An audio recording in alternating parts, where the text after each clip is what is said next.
안녕하십니까, 정카입니다.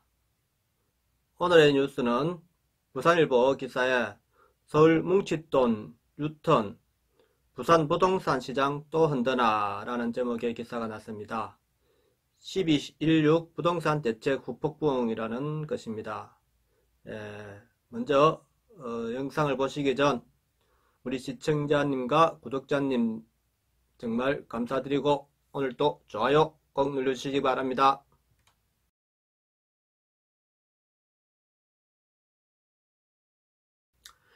정부의 12.16 부동산 대책으로 대출, 보유, 양도 등 전방위에 걸쳐 수도권에 대한 규제가 강화되면서 안정세를 찾아가던 지역 부동산 시장이 다시 과열될 것이라는 우려가 높다. 일종의 풍선효과다.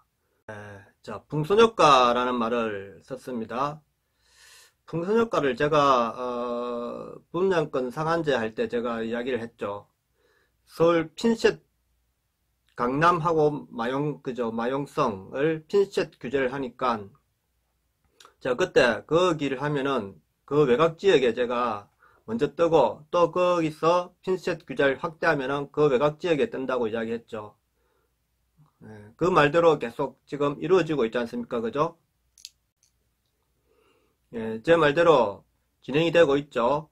핀셋 효과가 부산에 지금 미치겠다 이런 뉴스가 떴습니다.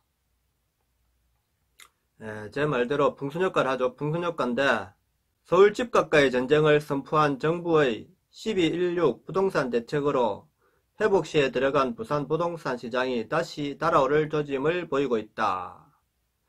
테러가 막힌 서울의 투기 세력이 이번 규제를 비켜간 부산으로 대거 몰려들 것으로 예상되기 때문이다.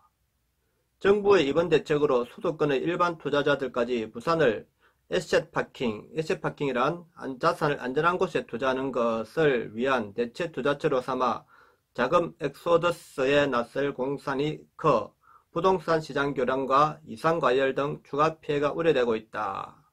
물론 서울 자금이 내려오면 피해죠. 그런데 여기서 보세요. 서울의 투기 세력들이 그죠? 테러가 막힌 서울의 투기 세력. 테러가 어디 막혔습니까? 서울 강남 사람들은 집을 안 팝니다. 이렇게 규제를 해도. 그리고 마용성도 지금 규제를 한 집도 안 팝니다. 그러면은 나머지 서울 사람들이 투자할 곳을 이런 자금들이 들어가 있습니까? 그 서울의 그 외곽 지역에 또 간단 말입니다. 그리고 수도권, 강남 근처 수도권 일대. 그런데 여기서는 부산으로 내려온다고 이야기합니다. 부산으로 왜 옵니까? 말이 안 되는 말이죠. 물론 일부 자금이 내려올 수도 있겠죠. 저는 안 내려온다고 보는데 일부 자금이 아주 작은 자금이 내려올겠죠. 몇 명 그죠? 아주 소수의 인원이 내려올 수도 있겠죠. 그러나 그것이 내려와서 부산시장 전체를 흔들 건 안 되고 단기 투자로 차익을 보고 가려는 사람들입니다. 그런데 한번 지금 흔들었기 때문에 또다시 와서 흔들 수가 없죠. 이미 호가가 올라가 있는 상태인데 그걸 덥석 물 사람은 없잖아요. 그죠? 자, 부산으로 눈 돌리는 외지인들 또 부산으로 눈을 돌린답니다. 정부의 12.16 부동산 대책은 각종 규제를 총망라한 초유의 부동산 종합대책으로 규제의 강도에서는 역대급으로 평가받고 있다. 서울에서는 집을 사기도 갖고 있기도 팔기도 어렵게 됐다는 이야기가 나온다. 가장 강력한 건 대출 규제다. 서울 등 투기지역과 투기과열지구에서는 17부터 시세 15억 원을 초과하는 아파트를 살 경우 주택담보대출이 원천 차단된다. 이거는 어제 이야기했고, 시가 구건초과 15억 원 이하 주택은 대출 한도가 축소된다. 현금 부자가 아니면 서울에서 집 살 생각하지 말라는 거냐는 이야기 나오는. 이건 제가 어제 방송에 한 게 그대로 이 기사 제목으로 나왔네요. 그죠? 제가 방송한 거, 제 기사, 제 유튜브를 본다 이겁니다. 이 지금 부산일보 기자가. 이번 대책은 서울 등 수도권의 투기지역과 투기과열지구를 타깃으로 한다. 따라서 비규제 지역인 부산에 미치는 직접적인 영향은 제한될 것이라는 게 중론이다. 투기과열지구를 타깃으로 하는데 이 타깃에서 벗어난다 이거죠. 그렇지만 금액을 했기 때문에 부산도 9억이 넘어가면은 타깃을 받는 거죠. 그죠? 그리고 LCT는 15억을 넘어가면은 그것도 타깃을 받는 거죠. 문제는 풍선효과다.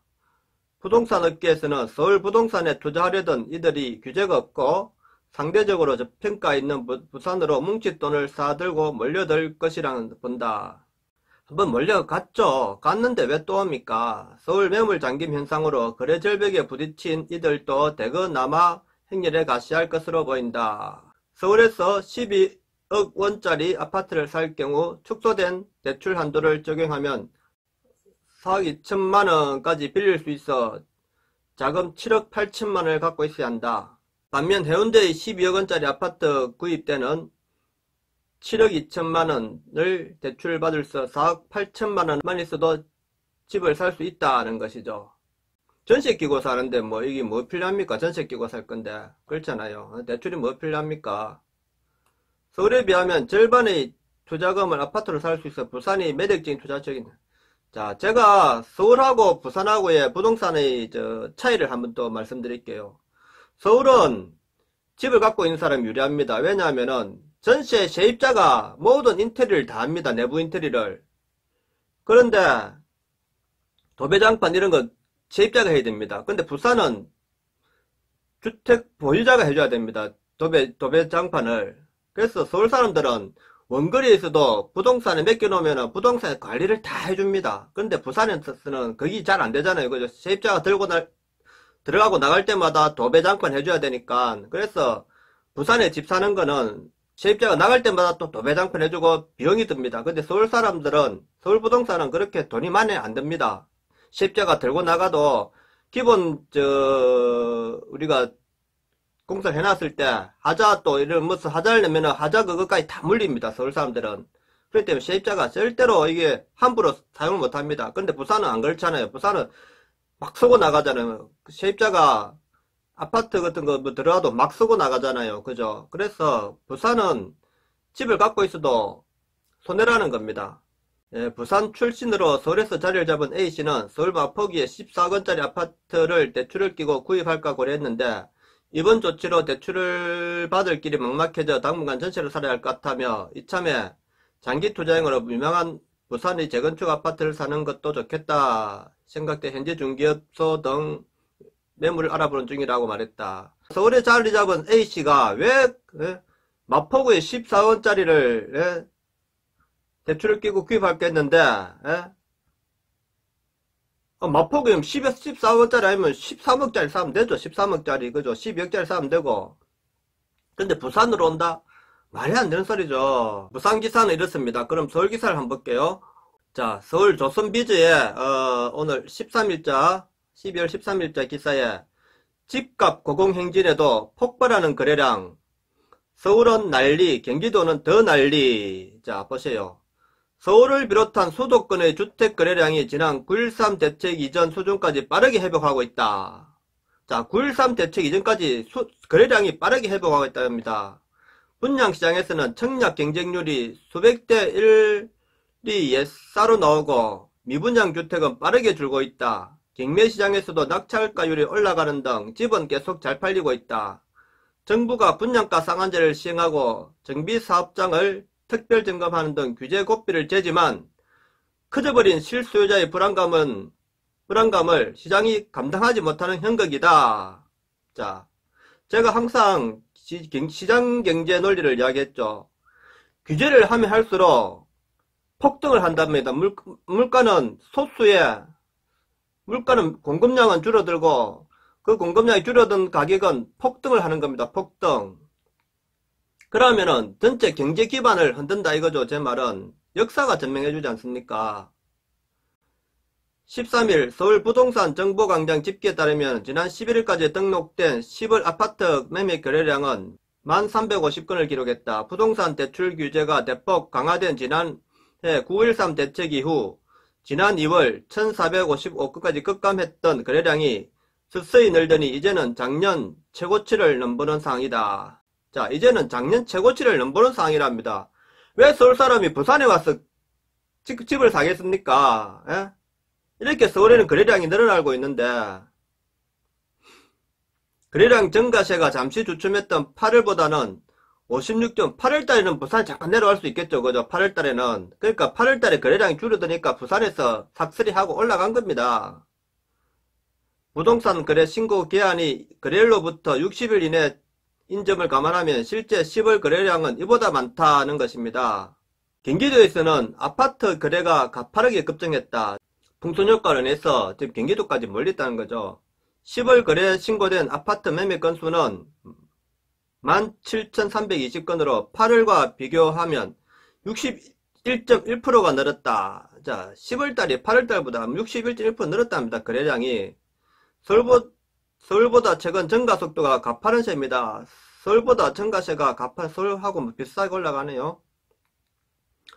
올해 초만 해도 월별 거래 건수가 100에서 200건대인데 성남시는 10월 들어 거래량이 1375건으로 늘어 10배쯤 됐다. 경기도 거래량이 이렇게 느는 것은 서울 집값이 너무 올라 수도권으로 실소유자가 이동한 결과로 보인다. 그런데 여기서 서울을 벗어나면 또 실패합니다. 항상 오를 때는 같이 올라도 내릴 때는 경기도가 먼저 내리기 때문에 오를 때일수록 서울 안에 남아 있어야 됩니다. 서울 안에. 여기에 투자 수요가 가시했다는 의견도 있다. 최상욱 하나금융투자 부동산 건설 전문위원은 규제지역을 벗어나 수도권 비규제지역으로 투자 수요가 이동하는 상황이라고 말했다. 분양시장에서도 청약 경쟁률이 갈수록 높아지고 있다. 미분양 아파트도 빠르게 줄고 있다. 경매시장에서도 수요가 증가하는 추세다. 부동산 전문가들은 공급 부족으로 집값이 상승할 것이란 우려가 매매 수요를 저하고 있다고 보고 있다. 자, 전문가들이 보는 공급이 주니까 집값이 상승할 것이라고 누가 봐도 당연히 한 거 아닙니까? 희귀성이 자꾸 올라가는 거죠. 공급을 안 늘리고는 절대로 이거는 규제로서 잡을 수 없는 겁니다. 어차피 지금 금리도 낮아졌고, 그죠? 돈도 많이 풀렸는데 그 돈이 자꾸 규제를 하니까 그죠? 수도권 핵심 지역으로 자꾸 몰리지 않습니까? 최근 서울의 대규모 주택 정비 사업들이 정부 규제나 조합 내부 문제로 줄줄이 늦어지는 데다 분양가 상한제 확대가 민간 재건축 사업을 더 위축시킬 것이란 전망이 나오고 있다. 자, 한남 뉴타운 요번에 정부가 간섭해가지고 못하게 했죠. 공급을 줄인 거 아닙니까? 정부에서 오히려. 특히 젊은 층까지 이제는 젊은 층까지 주택 매수에 가시하면서 당분간은 이런 매수세가 이어질 가능성이 커졌다. 자, 젊은 사람 이제 따라 들어가죠. 항상 제가 서울은 아파트를 이렇게 했다니까. 무조건 사라. 자기 능력이 맞는 한도에서 대출을 최대한 빌려가지고 서울은 무조건 사야 됩니다. 사놓으면은 돈 되는 겁니다. 서울은. 관망하다가 청약 기다리다가 그죠. 이제는 매수로 지금 바뀐 거 아닙니까? 그죠. 로또 분양을 기다리다가 도저히 기다리다가는 자기 기회가 언제 올지 모르지 않습니까? 그러니까 이게 분양을 기다리는 것도 힘들단 말입니다. 젊은 사람이. 그러니까 분양 포기하고 매수로 들어가는 거 아닙니까? KB국민은행 수석 부동산 전문위원은 공급 부족이나 집값 상승에 대한 불안감이 가을 이사철을 맞아 실수요자들의 매수 심리를 자극한 것으로 보인다. 자, 관망하던 실수요자들까지 이제 빨리 사야 되겠다는 것이죠. 내년부터 양도소득세 장기 보유 특별공제 기준이 강화되기 때문에 실거주기간 2년을 채우기 어려워 올해 안으로 집을 팔아야 하는 물량이 나온 것도 매매가 늘어나는 데 영향을 미친 것으로 보인다. 그러면은 이게 지금 핵심 지역 규제를 늘렸지 않습니까? 더 그죠? 그렇지만 이때까지 저 외곽 지역에 서울 외곽 지역인 사람도 이제는 불안하지. 우리까지 이제 오겠다. 자기 지역까지 이제 올라가니 등달아 이제 막 올라가고 있으니까 강북 지역 그죠? 이제 서울 변두리까지 지금은 이제 막 빨리 사야 되겠다는 이런 심리라니까요. 이게 부산 뉴스하고 서울 뉴스를 딱 보면은 부산 뉴스를 제가 딱 보니까 정말 이거 제가 부산 뉴스를 보면은 진짜 근거도 없는 뉴스를 쓰고 있단 말입니다. 처럼 제가 말한 대로 지금 계속 진행되고 있는 겁니다. 제가 계속해서 전에 제가 방송한 걸 다 들어보십시오. 자, 분양가 상한제 나올 때부터 제가 옛날에는 그전에는 서울은 무조건 집을 사라. 부산에 집 팔고 올라가라. 그죠? 했잖아요. 규제가 하면은, 원점은, 그렇습니다. 규제할 때는 무조건 서울이 오르고, 부산은 정체되거나 하락합니다. 예? 정체되거나 하락입니다. 그런데 우리 부산은 공급량이 많기 때문에, 아직까지 하락세로 갈 수밖에 없다는 겁니다. 단지 이제 그 심리상으로 한 2년 정도, 2년 반 내렸기 때문에, 사람이 이제, 주가도 그렇지 않습니까?